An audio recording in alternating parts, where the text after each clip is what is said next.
Good evening. You're watching the Kim B. Davis Show. And yes, we are still social distancing, although we are live in studio via her office with Dr. Angela Celeste May. Good evening, doctor. How are you? Good evening. I'm doing just fantastic. Thank you. It's a pleasure to be here again. Such an honor to be on your show, always. Thank you. Thank you for being on. So, the last couple of weeks, it's been this heavy burden Absolutely. on all of our shoulders and all of our hearts. Yes. We have seen live on video the murder of Ahmaud Arbery. We just recently saw the murder of George Floyd. Yes. We have heard about Breonna Taylor. We have read and watched the court case for Trayvon Martin. Yes. We watched the video for Philando Castillo. We've seen the video for Eric Garner. We've seen the riots that happened in St. Louis over the murder of Mike Brown. And we watched as people try to mischaracterize him as a violent person. We still don't really know what happened. And because of that, no justice has been given. How do we stay calm in the midst of all of this that's going on? And we know that the murder of Black men has been going on for a very long time. I remember back in the 90s when his last name was Burke and he was dragged behind a car. So we know that it's not necessarily new, but for me as the mother of two African-American boys who I adore and love more than life itself, am furious at what I see. And the outrage across our nation, our city, our state, and around the world tells me that other people are outraged. How do we stay calm while all of this is going on? Well, I think the first step is not to try to force calm so much as the first step being to acknowledge everything you just said. Acknowledge that there's a reason to be uncalm, not calm for a minute,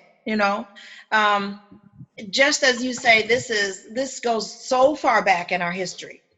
As Black people, as Americans, the violence against our people, that goes unprosecuted. So the frustration is real. And I think the first step is acknowledging, yes, we have reason to be frustrated. For myself, as I've mentioned before, my background and training as a psychologist is in the humanistic school of thought.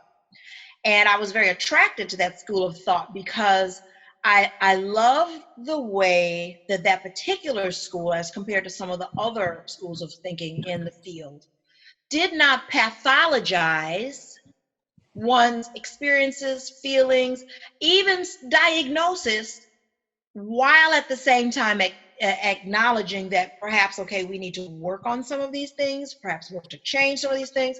But they start with, rather than saying you're quote unquote ill or sick, it is, you have a reason for your feelings. If you have anxiety, depression, and even some of the more severe mental illness or whatever, it's coming from somewhere. And that validates that experience is real for you. Even if it may be self-harming or unhealthy, yes, we need to work on that. But let's start with acknowledging you have your reasons for what you're feeling, and to validate that. So I think that's the first step before we talk about calm. And then the second step is the calm is important. And I think it's just as President Barack Obama has been saying. And yes, I do say President Barack Obama. Exactly. Thank you. I do say that, indeed. It's just that he, as he says, and others, the consistent message of, yes, we're frustrated, and for very good reason, Now, what constructively do we do with it? And I think that that's part of where the calm comes in. Part of the feelings of chaos and all, the uproar is all of the emotionality that you spoke about. Yes, it's the frustration. Yes, it's decades and literally hundreds of years of Black bodies being treated as though, and definitely Black male bodies as well, as though those lives matter not. Where do we channel that? And so part of that chaotic feeling is the feeling of helplessness. We've rung the bell, we've rung it over and over, the alarm bell, we've marched. It can be it is for many a helpless feeling, for some a hopeless feeling. All of those contribute to the increase of the chaos. So I think after acknowledging, the second step in terms of getting towards calm comes from looking for and being able to identify where we do have some control. What can we do? There are things we can do to make a difference. And one of the things that I say to people all the time when they express their very rightful frustrations is when you hear people say, it never makes a difference. That's part, that too is part of the frustration. Once again, it never makes a difference. It never makes a difference. Again, President Obama said this today when he spoke, but this is something that I've said, before, it hadn't been in my lifetime, a little bit before my time, but those Jim Crow laws, thankfully, I don't know what it's like to be mandated to the back of the bus. The reason I don't know is not because legislators just woke up one day and said, well, we'll just get rid of that. That took some work and some more work and feet on the ground. And those domestic workers, that bus boycott, honey, don't get some Black women together. That's right. So I think it's so important to acknowledge, while at the same time acknowledging the frustrations, which definitely are real, to say that this is we're way past tired doesn't even begin, to address. But alongside that, do look at the gains. Do look at the triumphs. It's a long game, and it takes persistence and sadly, too often, the spilling of blood and the loss of life. And even if not the loss of life, the damage done, psychologically, physically, and all that, unfortunately, sadly. But it's not for nothing. There has been actual laws passed that we no longer take for granted. So much of the hurt, as we know, are not quantitative. It wasn't legislative. Now it may have been. Pardon me if I'm misstating history, but I know that there was a time in which if a white individual, one of our white brothers and sisters, was walking down a sidewalk, and you were a Black person walking towards it, what did you have to do? You had to move. You better move. Mm-hmm. And cast your eyes downward. Do not look at that person. Mm-hmm. You walk in the street. So even, those kinds of hurtful, demeaning, day-to-day insults that weren't legislated, those kinds of things over time thankfully are no longer what our children have to be trained to do. So I think it is very important to acknowledge where we've come. There have been some changes, while still there's so much more to do. Absolutely. And then also, as we've seen in this latest, tragedy, everyone's talking about the diversity of people out here, not just marching with, but I mean like really upset and getting it and beginning to recognize that is key. So I think acknowledging that, again, respecting and acknowledging our own right to be upset, that we have reason for it, but at the same time saying that there are things we've done over time that have made real change. Even though there's more to do, let's draw on that strength and know that we can continue to make change. So I think some of those are the first steps.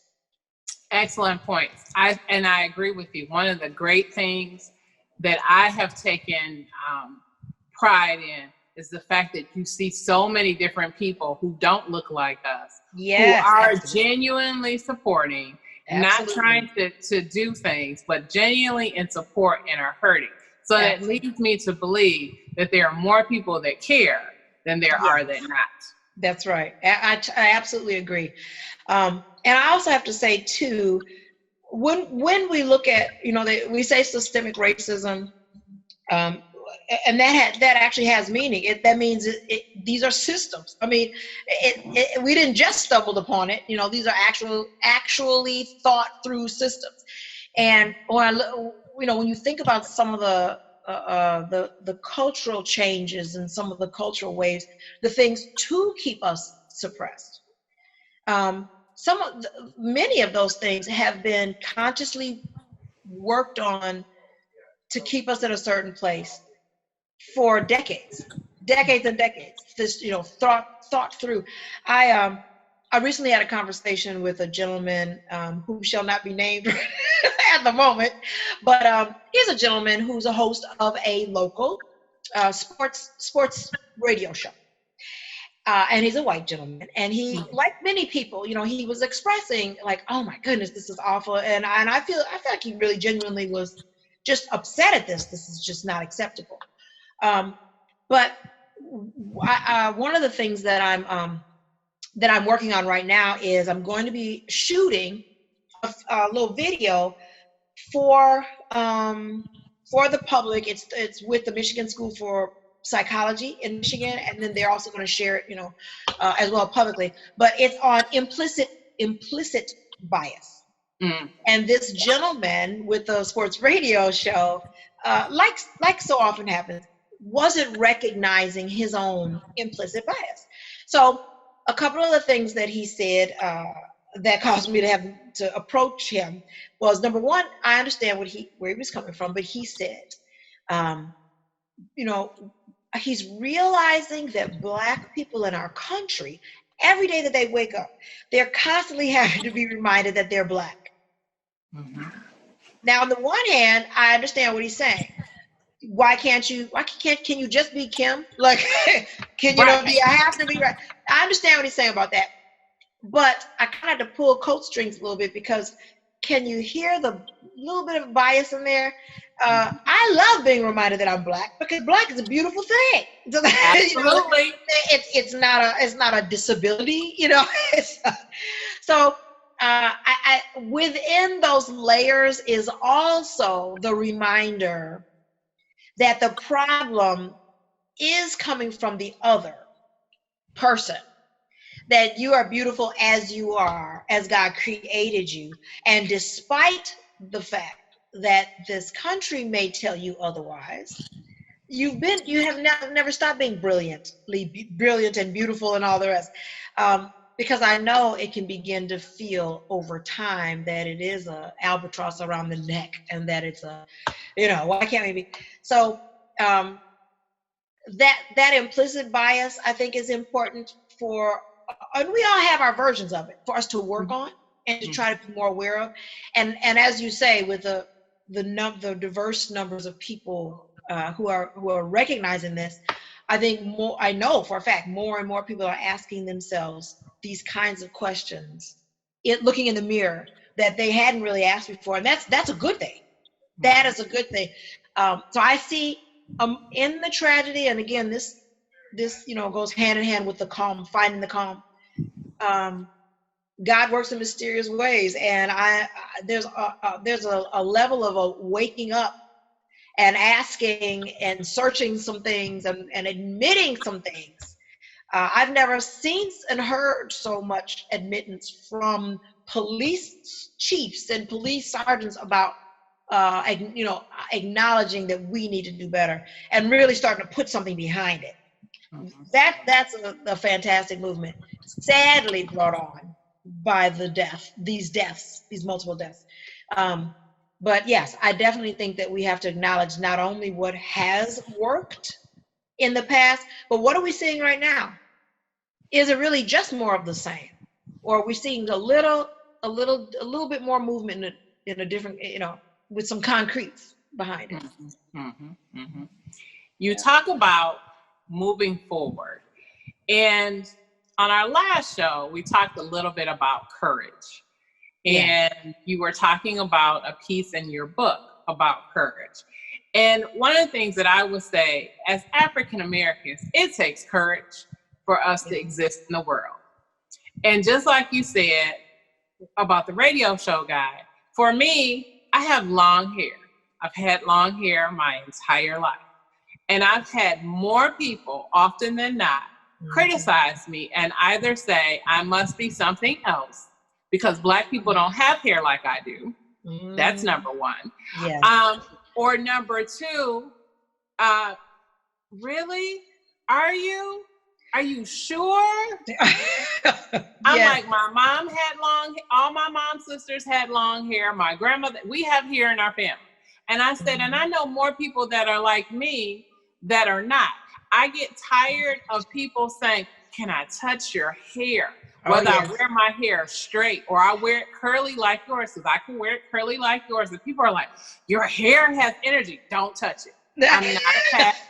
That's I'm right. not a toy for you to rub on or to touch. If you have a question and it's respectful, I will answer it. Exactly. And it's funny because women, when we sit together, especially Black women, we have these conversations. We have conversations about how as Black people, we have to change the pitch of our speech. We have to change the way that sometimes we interact with other people because we don't want to be deemed angry or we don't want to be deemed too emotional. It's already difficult being a woman because everybody expects you to cry. But automatically as a Black woman, oh, you must be angry. I'm not angry. I haven't said anything. I'm just sitting here. Well, you're not smiling. Why can't you smile? Why do I have to smile so that you feel comfortable that I'm not an angry Black woman? Why can't I just sit here and be myself? But could you read the piece in your book about courage? And let's talk about that a little bit. Okay. The book, once again, is called Freedom. What is the experience of living without negative self-imposed limitations? And first of all, let me start by saying, for any individual of any background, taking those steps to try and free oneself from whatever the roadblocks may be. It could be addiction or, troubles, and because we all have our challenges in life. Just taking the steps to try and grow takes courage, of course. But in chapter 3 of this book, to reiterate, this was actually it was my master's thesis. And my thesis advisor, as I've said before, said, oh, you got to publish this, which was a high compliment. And others who read it had said the same. So when I did publish it, I gave a foreword saying, I left it in its, thesis form because it is very user friendly, for folks who are not in the profession and everything. So as with any research piece, any academic research piece, chapter 3 is the literature review, where I review, literature that deals with other studies in my topic. But I did something a little different. To begin that chapter 3, I quoted from Kendrick's book. And Kendrick's book, just to make sure we're all on the same page, Kendrick's book, I was trying to find his name here. The title is The Woman of Plums, Poems in the Voices of Slave Women. So this was 1989. And so I chose to include this as the beginning of this chapter. And it's called Cora Sue's Options. It was very interesting because at the time that I was going to talk about courage from last week, I wasn't thinking of this poem in particular, But with what's, not last week, last time I was on, I'm sorry, but with what's been going on, I was like, oh, this really speaks to it. Before I read it, I'll just say one more thing, and that is, as we're seeing in our own country, and as we see, protests around the world, not just supporting Americans, not just supporting disenfranchised people, specifically yelling Black Lives Matter, let Black lives, when I'm seeing that New Zealand, it's like, oh my goodness. Right. So this poem, what I love about it in terms of what's happening today is Cora Sue is talking about a cultural turning point. And she's speaking as a slave narrative, but she's speaking as a woman who is newly freed from slavery. And we hope that we are on the precipice of a cultural change and being free from having to be killed and lynched in broad daylight in our country as well. So this is the poem. War be finished, prayers be finished too. All I need to do is make a decision, stay or go. All I need to know is which to do and take my way from there. God done come and answered Cora Sue's prayer. Free me, Lord, from this abomination. Dressed up in my spirit for him one fine evening, took myself to the prayer folk dancing in the churchyard and joined me to their singing celebration. It all be over now. No more slaves. We be workers now. Stay on the plantation if you want and work for your keep, or travel on out to the misery. But each way holds peril, and I ain't used to such peril choosing. Nasa, I'm 70 years old now, and I looks for guidance, looks to the good Lord who gave me Cora Sue Apton. For the first awful time, such shouting comes and goes. Taken and leavings, looks to be the Lord and winsome wonder, but God be dancing too. And what I love, yeah, it gives, oh man, if any one of your fans and our audience have never read slave narratives, my goodness. But yeah, that's a beautiful one. And like I said, what I love about it is she's at the precipice of freedom. Mm-hmm. But like she said, there's perils either way. Mm-hmm. But in the end, God be dancing too. The Lord be dancing too. So it's still something to celebrate, the breaking of bonds, moving into that next way of life, but recognizing at the same time that it takes courage because there are perils either way. Mm-hmm. Mm-hmm. That was powerful. That was beautiful. Thank you for sharing that. Absolutely. And you're absolutely right. We are on the precipice of great change. You can feel it. It's in the air. I think that's why everyone feels heavy, because change is afoot. And it's just interesting to listen to people talk about how many of them are having anxiety. People are having strange dreams. Mm-hmm. I know a lot of people are struggling to sleep. Yes. Is there a tip that you would give people to help them calm themselves? I know we've talked about meditation before. Is meditation something that you would recommend, or do you have another tip that can help people to just breathe for a moment? Absolutely. Well, you just said one, breathe for a moment. Meditation is always, I think, a healthy thing for several reasons. Number one, definitely we know it can help focus the mind and just calm your mind and body down. And deep, slow breathing in and out is a key part of that.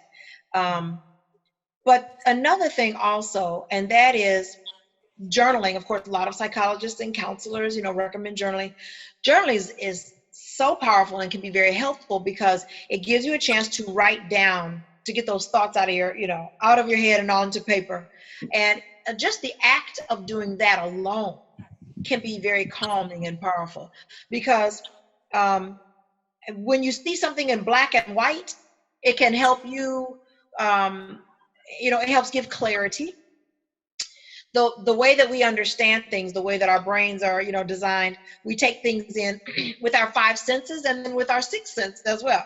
So the more of the five senses that you can access, the more you will understand it and often get a deeper understanding of it. And as you get a deeper understanding of it, you can begin to see some answers to questions. Many people, just as you say, are anxious and having trouble sleeping because there's the question of what's going to happen. Mm-hmm. And we know, just the way we're designed as humans, the unknown can be very scary. Yes. It doesn't have to be, but it definitely can be. And then there's the added fearfulness, just like you said, as a mom, parents out there, loved ones, parents of Black boys and Black children. There's that added anxiety, and maybe that's the chief anxiety of not just what's going to happen with my kids. What can I do to protect them? So I think definitely, or I know I should say, writing it down, just even if you don't have a pretty little perfect journal, grab some scratch paper, just like scribble it down, put your thoughts down. And oftentimes what happens is, the act of writing it out is a way of getting the anxieties out. The act of writing it out allows you to step back and look at your own thoughts, begin to try to make some sense of what's concerning you most. Oftentimes when we journal and write, and then we come back to it, like, write it down a little bit. A lot of psychologists, myself included, will recommend that you keep something by your bed to write on, or write out, journal, or whatever.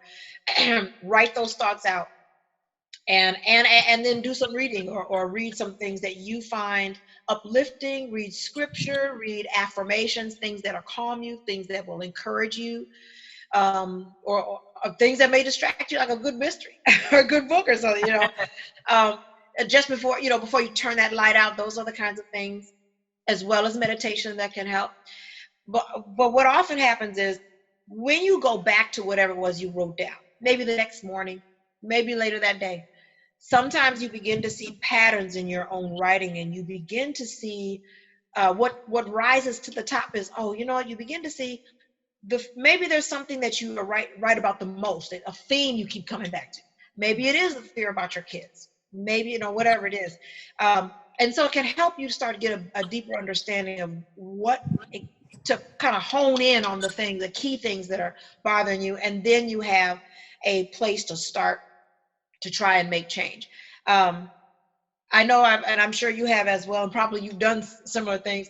Some of our young people are wanting to take, many of them, I mean, goodness, the protesters are made up of so many young people, and for every young person, there's a parent out there. So I know I've heard parents talk about, their kids, Black or white, who just, they want to participate, they want to get out and be part of that, and the things that they tell their kids just in life, to be safe, make sure you have my number available.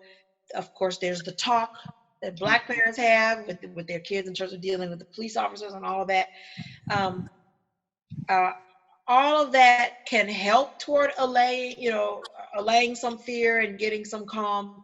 But I think in all of it, we have to do some acceptance as well. And that is that you can't control everything. Right. We can't control everything.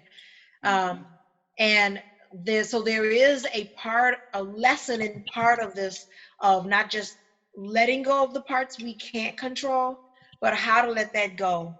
And that's an ongoing work. How to both be on top of it, but at the same time realize you can't control everything, and let those parts go in a way that will allow you to get some rest and some peace. And I tell you, for myself and many people I know, that's where faith comes in. That's where your belief comes in. If you have a belief system, these are the times to. For anyone who doesn't know, this is one of the purposes of belief system. Now, this is when it comes in, when you lean on that. Lean and you lean, and now psychologically, research has shown, like, we didn't need research to tell us this, but research has shown that people with a strong belief system, a strong faith in their maker and their God, and however they worship, have lower what am I trying to say? Lower blood pressure. Mhm. You know, their health tends to be better overall. And or even if they're struggling with things physically and psychologically, emotionally, they have better tools for handling that. Because prayer and meditation go hand in hand. They're already prayerful people. They're already meditating. They're already in the practice of espousing and putting what will be in a positive way and working on that. So there's a lot of power. There's a lot of power in faith. There's a lot of that. And I was very blessed. I mean, of course, I definitely come from that background, no question. I did not know this, I don't think, about humanistic psychology until I got into it. Until I went to graduate school and learned more. But again, that was another thing that I really find attractive about that school of thought. They make room for the spiritual. It's not. It's definitely grounded in research and science and all, etc. But they make room for that. And I personally was blessed as I was coming through my graduate program and my doctorate program to be mentored by some amazing Afrocentric psychologists. And by Afrocentric, I mean that, my key mentor, love him, Dr. Mbaya Ramsey, amazing man who has passed on now, but Harvard, all of that, but he was also an Afrocentric psychologist, as were some others. And their viewpoint was, the African-centeredness of it was, yes, we are academicians, yes, we are on point with our research, all the rest, but we're also recognizing that humans are holistic.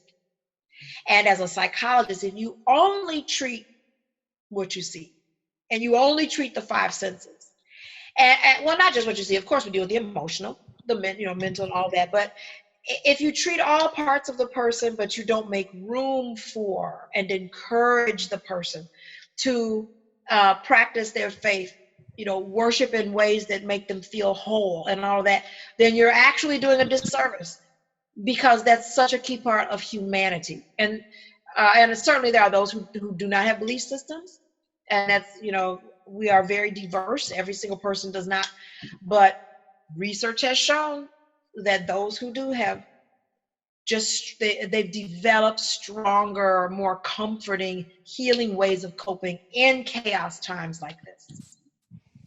That was excellent. That was powerful. We have to have a whole nother conversation, because Yes. I am a staunch advocate for African Americans in therapy, because I think a lot of times the disservice that's done to us, we aren't treated holistically.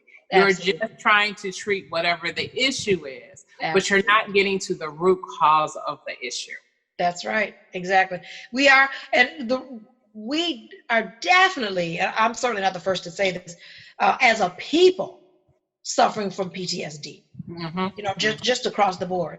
And, and I think sometimes we have to remind each other of this, as well as maybe those who are not a part of the Black communities, plural. The Black experience, quote unquote, really has almost, I won't say nothing to do with, but it has much more to do with life experience than your socioeconomic level. So my husband was telling me a story recently, and I can't remember where, but it was like literally a few weeks ago or less. A Black mayor of a city walked into the bank, and they harassed him. And he was arrested. Yeah. I saw that. Yes. So we have the mayor living in the mayoral mansion. He's probably not living below the poverty line.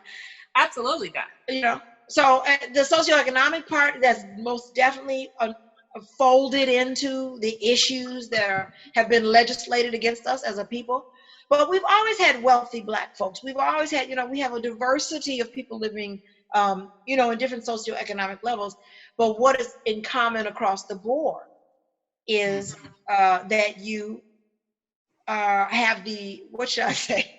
That there's a greater likelihood that you will be judged negatively in some manner based on the color of your skin, regardless of what is in your wallet. Right. Absolutely. Yeah. Dr. Angela Celeste May, it was a pleasure. every time we talk, it seems like the clock just speeds by. It does. It does. But tell us how we can find you. Give us your website and tell us how we can purchase your book. Okay, thank you so much for asking. You can find me at www.a. Let me start over. It's A and then M as in Mary, May, M-A-Y. The company that I have, my counseling and consulting company, is with my sister Michelle May. So we are A.M. May and Associates Incorporated, which stands for Angela Michelle May. So it's A.M. May associates.com. So that'll get you to our website. You can see some of the things we offer and et cetera. We're always adding new programs. So thank you for asking. You can also purchase my book at Amazon. It's definitely on Amazon.com. So you can look that up. And I want to just also very quickly, I'll just go ahead and take advantage and make a plug real quickly. I also, I can't remember to mention before, I'm a professional musician. Well, I interviewed with my sister, yes, professional musician. And so I wanted to mention that as well too, because my music mirrors my life view of positive or uplifting music, encouraging music. So you can find me, Angela Celeste May, on YouTube, music videos. I've got albums out on iTunes and stuff. So I just want to mention that as well. But thank you so much for always giving me the opportunity to share. And thank you, because you bless us with so much information, and you are just a joy. And I'm so glad that we got a chance to meet. And I love having you on the show, because every time you're on, we learn something new. So thank you, Dr. Angela Celeste May. You have been watching The Kim B. Davis Show. Thank you for tuning in. I hope to see you on our next episode. Remember, stay home, stay safe, use your voice. It is your most powerful weapon. And know that everything is going to be all right. I'll see you soon. And remember, be magnificent.